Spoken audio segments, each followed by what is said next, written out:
Hi there. Welcome to or welcome back to Tiff Reads Books. I read books and then I talk to you about them. I am filming up here upstairs with my dinosaur blanket because it's like 60 degrees downstairs, and because if I turn the heat on, it just stays 60 degrees and then I waste electricity. So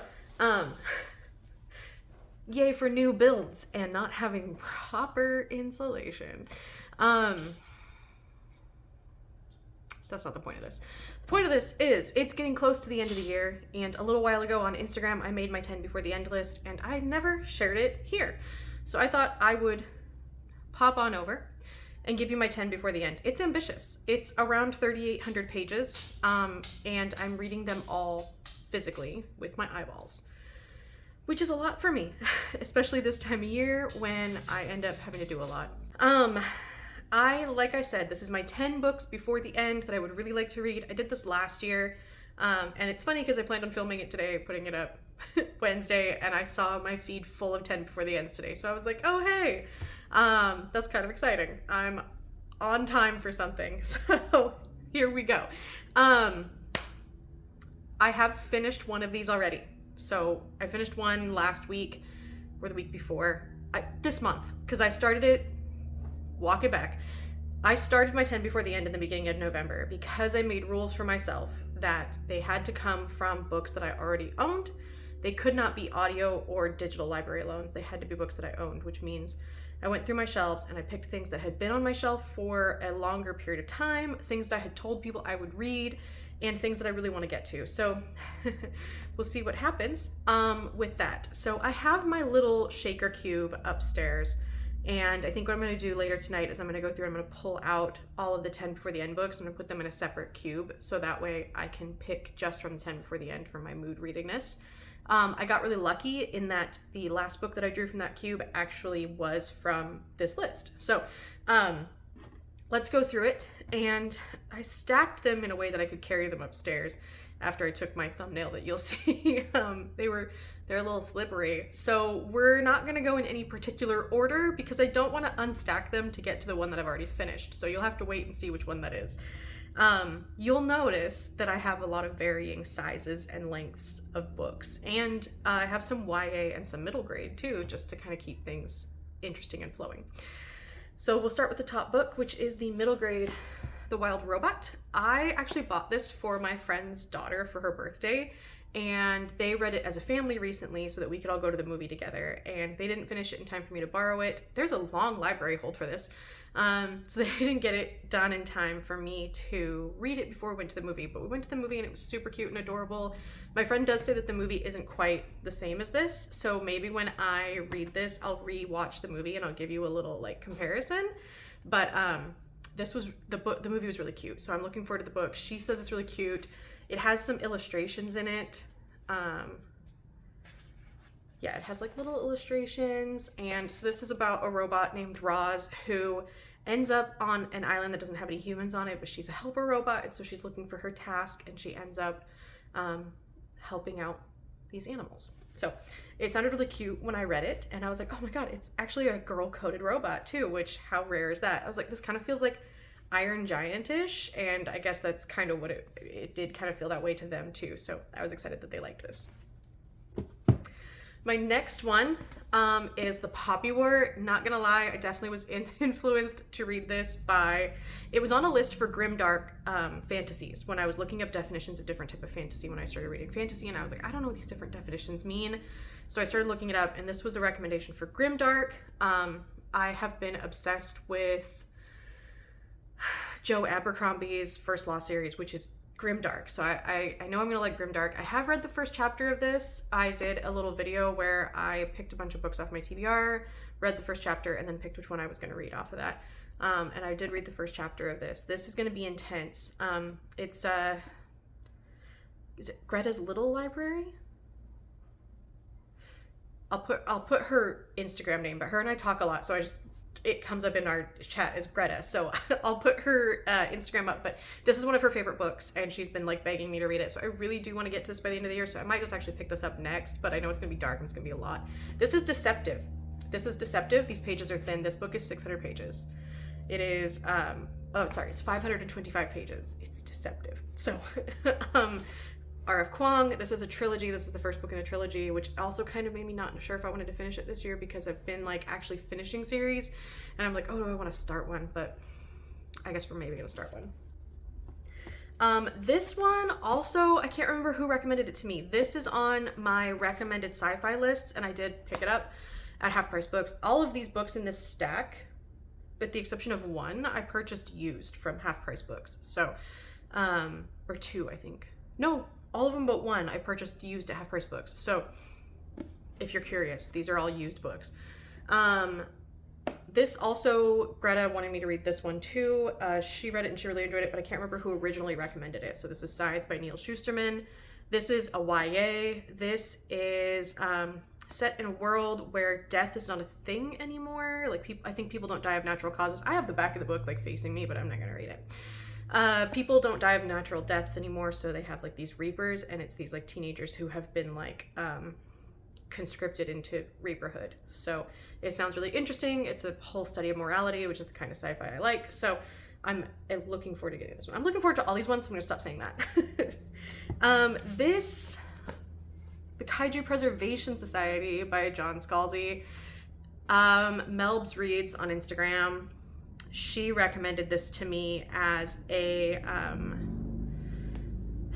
on my sci-fi list. Not this one in particular, but she recommended John Scalzi, and this was one of his recent books that just come out when I had asked, so I was like, let me put his recent book on there. I have read some John Scalzi since then. I read the he has a series of novellas on Audible that I think are Audible exclusives, and those were fascinating, so I was like, let me pick this one up. This sounds like Jurassic Park but make it fun, so I want to read this one. Also, I think the reason that got me with this one too is this one, the narrator character is never like discussed with a pronoun, which I think is interesting. I've been influenced by friggin' everybody to start this series. So many people on YouTube have read them, and I was like, oh, I want to pick them up. This is the Wayward Children series. This is the first book.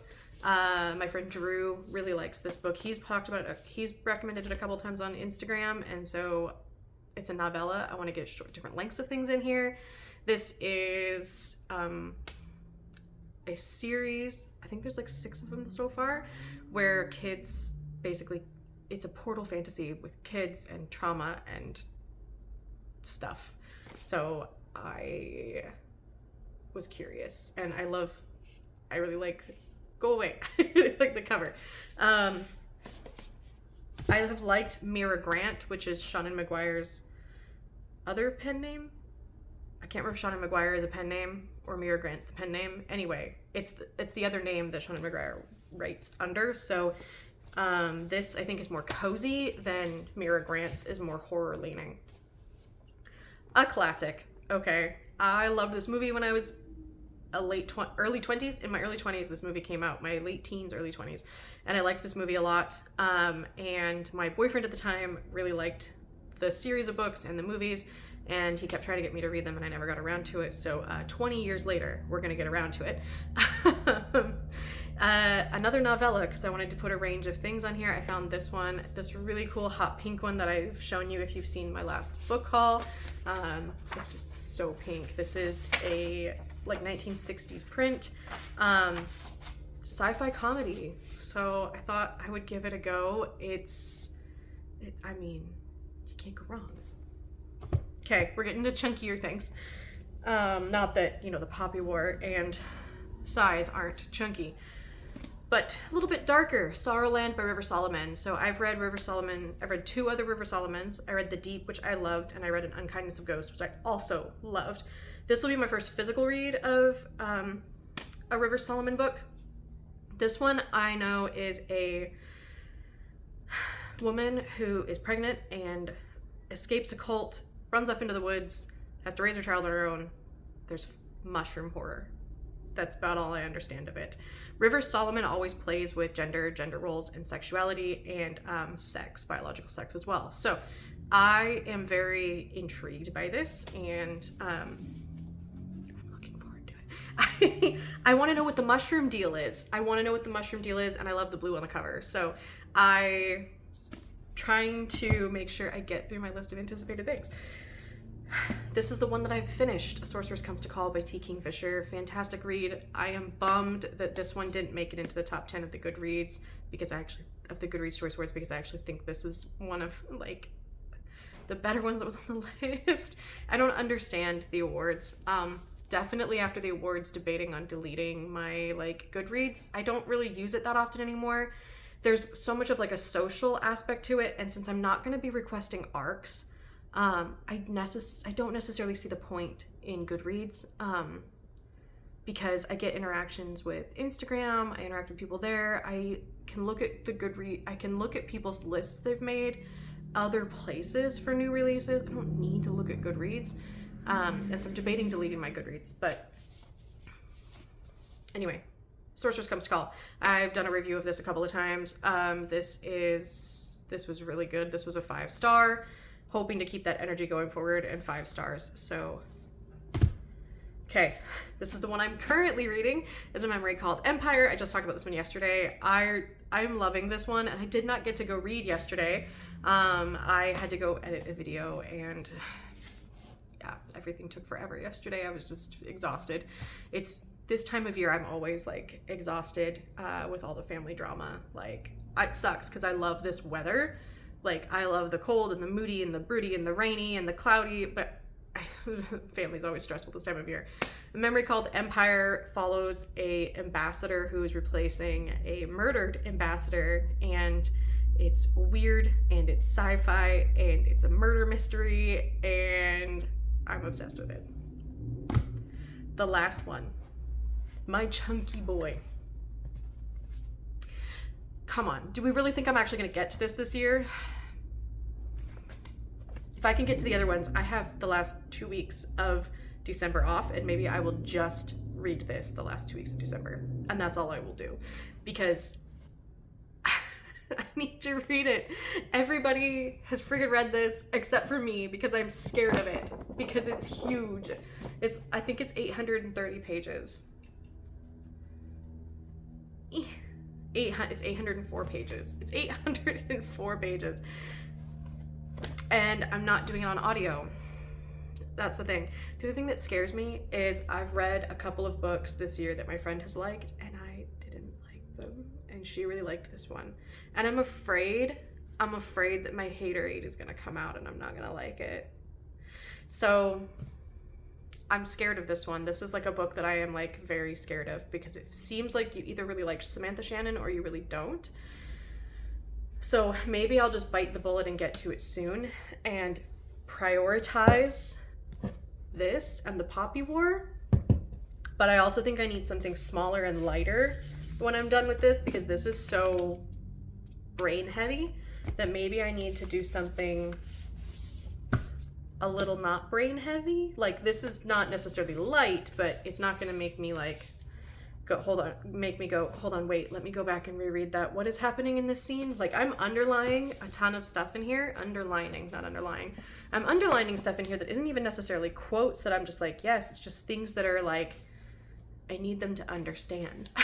Like, I need to be able to go back and be like, wait, what?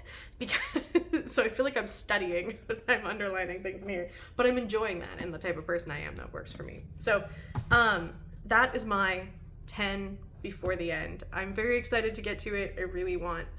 It's so like overwhelming, because I'm just like, yes, I want to read these, and I want to read this, and I want to read this now. And it's, yeah. I can't read them all at the same time.